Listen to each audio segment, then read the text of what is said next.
प्रभु यीशु के सामर्थ्य नाम में आप सबको जय मसीह की। Praise the Lord. आइए आज के मनन के लिए हम परमेश्वर के वचन को निकालें। मेरे साथ यशायाह नबी की किताब निकालिएगा। यशायाह नबी की पुस्तक 41 अध्याय 41 और उसका वचन 13। यहाँ इस प्रकार से परमेश्वर के वचन में लिखा है 13 पद में, क्योंकि मैं तेरा परमेश्वर यहोवा तेरा दाहिना हाथ पकड़कर कहूँगा, मत डर, मैं तेरी सहायता करूँगा। Praise the Lord, hallelujah.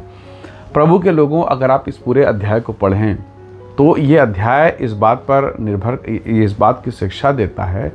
परमेश्वर का दास नबी यशायाह इस बात को कहता है कि इज़राइल मत डर, प्रभु तेरी सहायता करेगा। हालेलुया।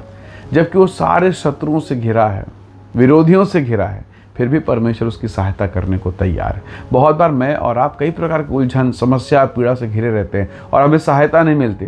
कई ऐसी परेशानी जहां हम उलझ गए हैं और मन डरा हुआ है, भयभीत है और ऐसी पीड़ाओं से घिर गया है कि लगता है कि प्रभु जी अब तो निकल पाना बहुत मुश्किल है। आप देखेंगे जो आपके बाद जिस काम को लोगों ने शुरू किया वो आशीषित होते दिख रहे हैं। आपके बाद जो आया वो बेहतर दिख रहा है। आपके बाद में जो विश्वासी आए वो फलवंत हो रहा है, वो आशीषित हो रहा है, उसको ब्लेसिंग में। आपको क्यों नहीं? कई बार ये परिस्थितियां मन को निराश कर देती हैं। कई बार कि प्रभु चर्च में मेरे बाद ये आया, इसको आशीष मिल गई, मैं अब तक बैठा हूँ, मैं इतना प्रार्थना करता हूँ, मेरे घर में समस्या, मेरी पत्नी में, मेरे बेटा में, मेरी बेटी में, क्यों? बहुत बार एक प्रश्न पैदा हो जाता है और इस प्रकार के प्रश्न जब हमारे मन में पैदा होते हैं तो शैतान इस प्रश्न का दुरुपयोग करता है। वो हमें बहकाता है, हमें परमेश्वर के विरोध में विचार करने के लिए प्रेरित करता है। तो प्रभु के लोगों, कई बार ये परिस्थितियाँ आती हैं। अब जरा सोचिए, वो रोगी जो 38 साल से कुंड के पास बैठा है, इस आशा में कि वो कुंड को स्वर्ग का दूत हिलाए, वो कूदे और चंगा हो जाए। पर उसकी समस्या क्या थी? यीशु मसीह ने उससे पूछा, क्या तू चंगा होना चाहता है? तो उसका पहला जवाब था, प्रभु मेरे पास कोई नहीं जो मुझे इस कुंड के पास लेके जाए, क्योंकि जब तक मैं पहुंचता हूं कोई पहला मुझसे, कोई दूसरा मुझसे पहले कूद जाता है, वो ठीक हो जाता है। 38 साल का रोगी है। अब 38 साल से उसको बीमारी थी, या 38 साल से वहाँ बैठा था, या क्या विषय था? पर उसने कहा, प्रभु मेरे पास कोई नहीं। बहुत बार आपके और मेरे पास कोई नहीं होता जो हमें वहाँ तक लेके जाए, और तब मन कुड़कुड़ाहट से भर जाता है, मन में डिप्रेशन और तनाव और परेशानी हो जाती है। ऐसे मामले में हम फंस गए हैं कि निकालने वाला कोई नहीं, और उंगली देने वाले और दोष लगाने वाले और हमारे खिलाफ में बात करने वाले ढेरों मिल जाएंगे। सहायता करने वाला कोई नहीं, परमेश्वर के अलावा कोई भी नहीं। तो प्रभु के लोगों, इस 38 साल के रोगी के मन में क्या इस बात को नहीं आया होगा कि प्रभु मैं आपके कुंड के पास बैठा हूँ, प्रभु आप दया नहीं कर रहे हैं, प्रभु आप चंगा नहीं कर रहे हैं? वो कितने बार कुड़कुड़ाया होगा। पर जैसा भी रहे, वो अभी बैठा है, इतने साल से बैठा है, और उसका प्रतिफल, उसका अंत देखिए। उसका अंत ये था, स्वयं प्रभु यीशु मसीह आए और उसे चंगा कर दिया। Praise the Lord, hallelujah. तो प्रभु के लोगों, अगर आप प्रेयर में टिके हैं, वायदे में टिके हैं, निर्भर हो गए हैं, प्रभु ही एकमात्र सहारा, जिद में अड़ गए, खुदा तो मुझे आशीष दे, मेरे प्रभु मुझे आशीष दे, तो प्रभु देगा। अब पतरस के जीवन को देखें। पतरस एक मछुआरा परिवार से आता है। उसे पानी के स्वभाव के बारे में मालूम है, उसे मछली के एक एक वैरायटी और क्वालिटी के बारे में पता है। उसे कोई दूसरा बताए ये उचित नहीं, उसे सब मालूम, क्योंकि बचपन से, बालकपन से इन चीज़ों को जानता है। एक बार प्रभु यीशु मसीह के साथ ये यात्रा में गए थे, और वापसी के समय में सारे शिष्य पहले निकले, यीशु मसीह उसी पहाड़ में रह गए जहाँ पर उसने बहुत सारे लोगों को भोजन खिलाया। ऐसा लिखा है कि रात्रि के समय प्रभु यीशु मसीह पानी पर चलते हुए, झील में चलते हुए आए। सबके सब भयभीत हो गए।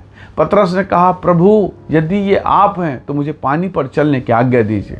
पतरस को मालूम है, पानी का स्वभाव पता है, पानी का स्वभाव पता है। फिर भी उसने कहा, प्रभु यदि वो आप हैं तो आज्ञा दीजिए। प्रभु ने कहा आजा, और वो चलने लगा। हालेलुया।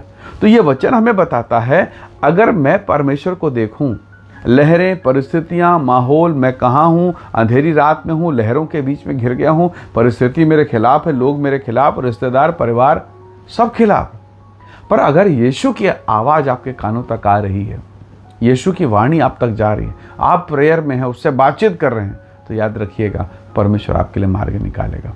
कैसा मार्ग? जिन चीज़ों के ऊपर आप कभी नहीं चल सकते, जो चीज़ें आपको डुबा देंगी, जो लोग आपको डुबाने वाले हैं, जो परिस्थितियाँ आपको बर्बाद करने वाली, उन परिस्थितियों के ऊपर में आपका पांव होगा, आप ऊंचाई पर खड़े रहेंगे, परमेश्वर की महिमा करेंगे। राजा दाऊद बड़े अनुभव से कहता है, शत्रु के सामने मेज बिछाता है, हालेलुया। आपका परमेश्वर शत्रु के सामने मेज बिछाता है, अभी भी, आज भी, कल भी। यीशु मसीह आज कल युगानुग एक सा है। वो आपको ऐसा करेगा कि आपको वो ऊंचा उठाएगा। इसलिए दुख में, पीड़ा के समय में, समस्याओं के समय में, जब तरह तरह के प्रश्न हो, तो परमेश्वर का वचन कहता है, मैं तेरा परमेश्वर यहोवा हूँ, मैं तेरा हाथ पकड़ के तुझे सहायता दूंगा, मैं तुझे उठा के खड़ा करूंगा। यशायाह कहता है, हमारा परमेश्वर ऐसा ही करेगा। हालेलुया। वही प्रभु आपको भी उठाएगा। अगर आप उठने की हिम्मत रखते हैं, उठने की इच्छा है, प्रभु उठाएगा। शिमशोन ने पाप किया, प्रभु के दिल को दुखित किया, फिर भी उसने कहा, प्रभु तू मुझे उठा ले। परमेश्वर ने उठाया। जब परमेश्वर शिमशोन को उठा सकता है, राहाब को उठा सकता है, वो आपको और मुझको दोनों को उठा सकता है। हालेलुया। इसलिए अपनी योग्यता, अपने निराश मन, अपने हारे हुए हृदय के साथ जब आप परमेश्वर से बात करते हैं, तो कई बार आपका हारा हुआ हृदय, निराश मन आपको प्रभु से दूर करता है। बाइबल कहती है, परमेश्वर का दास प्रभु के वचन में लिखता है, हे मेरे मन यहोवा को धन्य कहा, और जो कुछ मुझ में है वो उसके नाम को धन्य कहे। तो प्रभु के लोगों, आज के दिन में प्रभु से कहिए, प्रभु जिस दशा में हूँ, चाहे बीमारी, चाहे रोग, चाहे लहू की समस्याएं, चाहे खून की तकलीफ़ें या शरीर की अत्यंत वेदना, जिस दशा में है, ईमानदारी से, हृदय की गहराई के साथ आप कहिए, प्रभु धन्यवाद, मैं जीवित हूँ, मैं आपके अनुग्रह में हूँ। बहुत बार हम कुड़कुड़ाते हैं संसार को देखकर, दशाओं को देखकर, पर कुड़कुड़ाने से क्या मेरी दशाएं बदलेंगी? पर धन्यवाद करने से परिस्थितियां बदल सकती है, यहोवा का अनुग्रह आप पर उतर सकता है। सो आइए आज के इस दिन में हर एक बुरी दशाओं के लिए हम प्रभु के चरणों पर आएँ और कहें, खुदावंद अनुमति दे, आज्ञा दे कि इनके ऊपर में हम चल सकें और मसीह की महिमा प्रकट होने पाए। आइए दुआ करें।